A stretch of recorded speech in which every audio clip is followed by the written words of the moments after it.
Hello, this is Michael Payne again. I've recently been asked to choose one denomination or tradition of the Christian religion that played a significant role in our country's history.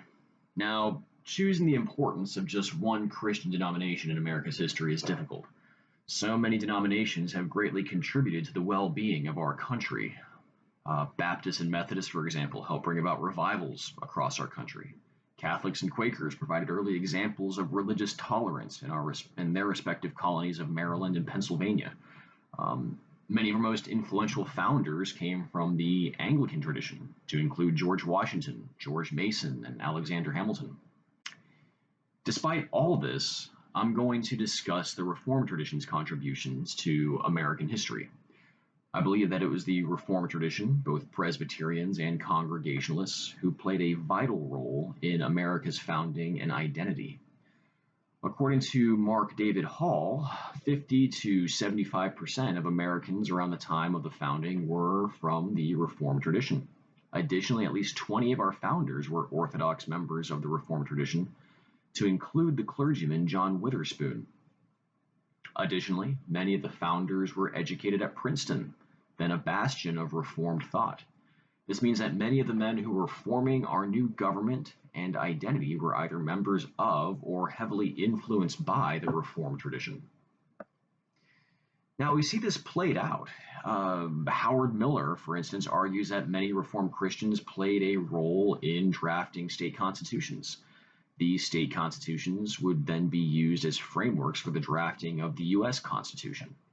Also, according to Aaron Shalev, it was predominantly Reformed Christians such as Elias Boudinot who made use of the Old Testament as a template for a godly republic, looking particularly at Israel's God-ordained government during the period of the Judges. This reading of the Old Testament showed a godly rejection of monarchy and a model for the separation of powers.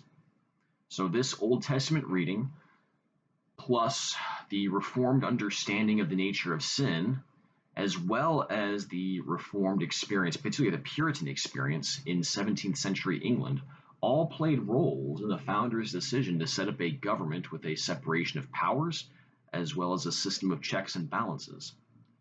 Now, while we can't make the claim that we owe entirely our founding principles to the Reformed tradition, it is safe to say that Reformed thought heavily influenced our national ideology and psyche.